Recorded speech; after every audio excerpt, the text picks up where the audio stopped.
যাবেন কোথায়? আগে মাখুমপুর। মাখুমপুর? বাহ, সে তো 3 ক্রোশ পথ। তা কাদের বাড়ি যাবেন? শচীশ কবিরাজের বাড়ি। আমি বাড়ির ভেতর ঢুকতে যাব, এমন সময় একটা কুকুর জোরে ঘেউ ঘেউ করে উঠল।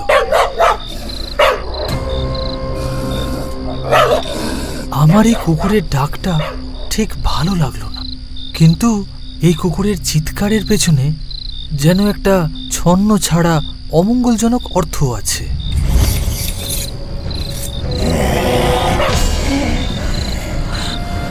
ঠাকুরমশাই, আপনি এখনই এখান থেকে পালান, তাহলে আপনার ভয়ানক বিপদ।